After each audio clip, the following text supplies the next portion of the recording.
Assalamualaikum warahmatullahi wabarakatuh.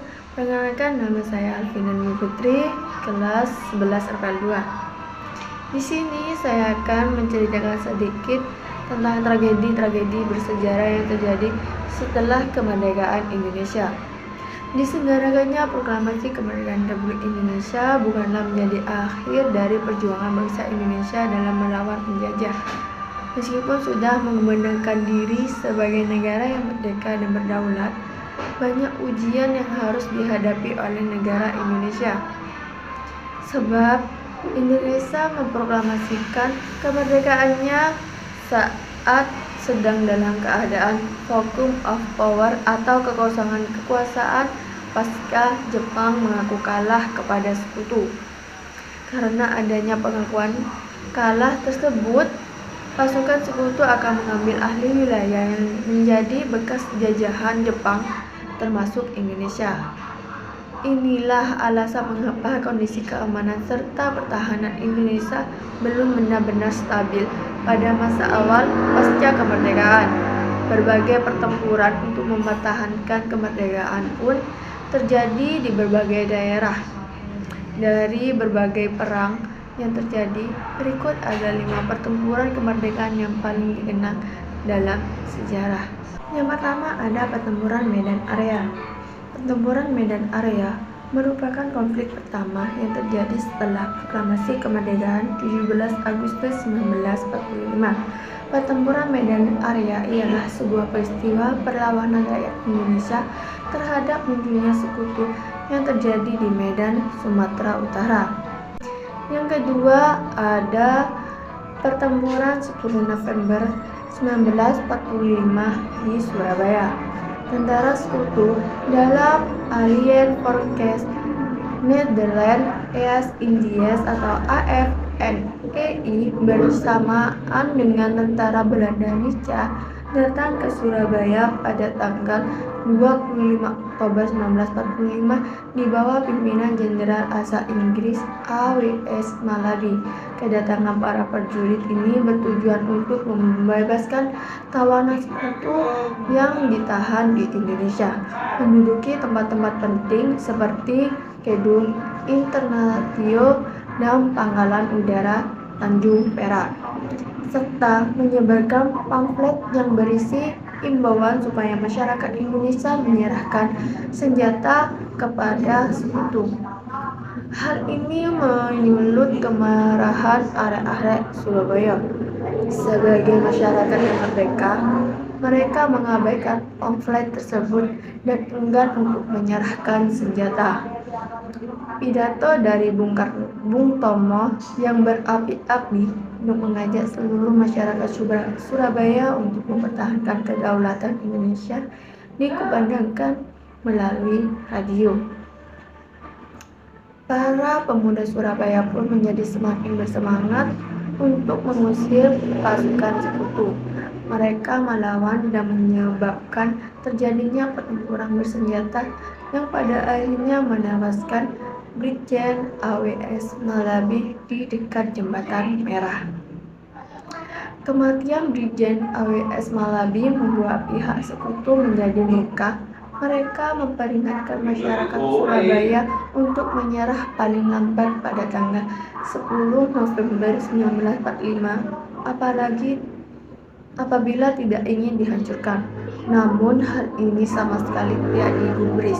Puncaknya pada tanggal 10 November 1945, pasukan sekutu melakukan penyerangan di kota Surabaya. Kurang lebih 16.000 pejuang Surabaya gugur dengan perbandingan sekitar 2.000 tentara sekutu yang mati. Untuk mengenang semangat para pejuang pemuda Surabaya dalam mempertahankan kemerdekaan Indonesia, tanggal 10 November akhirnya diperingati sebagai Hari Pahlawan Nasional. Dan yang ketiga ada pertempuran Ambarawa. Pertempuran Ambarawa di Provinsi Jawa Tengah melibatkan Tentara Keamanan Rakyat TKR Indonesia dengan pasukan tentara Inggris. Pertempuran ini berlangsung selama sekitar 3 minggu. Pertempuran Ambarawa berlangsung dengan sengit. Pasukan sekutu dengan sangat serius ingin menghabisi pasukan Republik Indonesia. Mereka mendatangkan beberapa pesawat terbang, pemburu serta kapal penjelajah Inggris HMS Sunset juga turun menembakkan meriam artilerinya ke daerah Gunung Ungaran. Betapa seriusnya Perang Ambarawa, hingga 75 orang pada masa itu berstatus sebagai bekas tawanan perang pun harus turut bertempur melawan TKR. Meskipun demikian, memasuki pertengahan Desember, posisi pasukan Inggris semakin terjepit dalam pertempuran tersebut. Selain itu, mereka juga memiliki tugas untuk melindungi para tawanan yang telah dibebaskan. Pasukan Inggris pun akhirnya memutuskan untuk menyerah dan mundur dari Ambarawa. Yang keempat ada penemburan Bandung Lautan Api. Peristiwa Bandung Lautan Api merupakan peristiwa kebakaran besar yang terjadi di Kota Bandung, Provinsi Jawa Barat pada tanggal 23 Maret 1946. Dalam waktu kurang lebih 7 jam, sekitar 200.000 penduduk Bandung membakar tempat tinggal mereka dan meninggalkan kota untuk menuju pegunungan di daerah selatan Bandung. Hal ini dilakukan guna untuk mencegah tentara sekutu beserta dengan tentara Nica Belanda untuk menjadikan kota Bandung sebagai markas strategis militer dalam upaya perang untuk merusak kemerdekaan Indonesia. Dan yang terakhir ada Perang Puputan Margarana.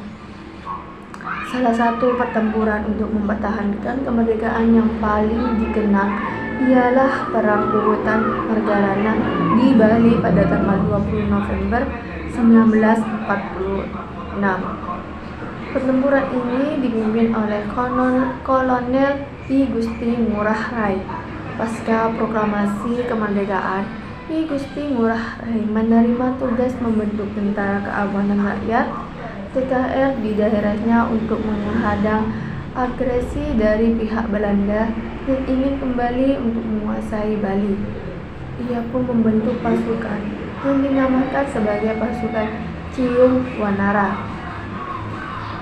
Pada perjanjian Linggarjati 10 November 1946, pihak Belanda hanya mengakui Sumatera, Jawa, dan Madura sebagai wilayah dari Republik Indonesia. Sedangkan Belanda ingin menjadi Bali masuk ke dalam wilayah negara Indonesia Timur atau NIT.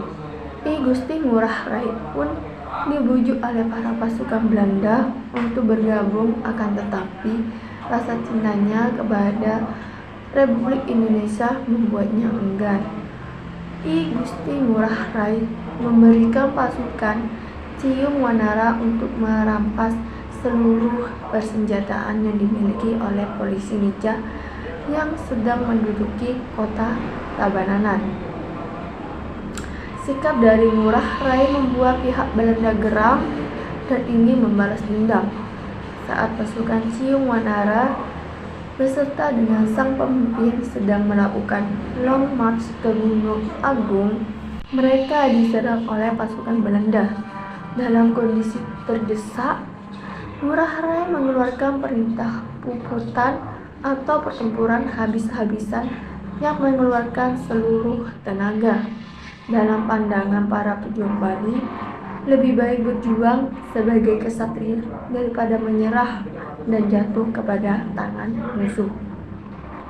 Sengitnya perlawanan tersebut membuat militer Belanda mengarahkan pesawat tempur yang diterbangkan dari Makassar.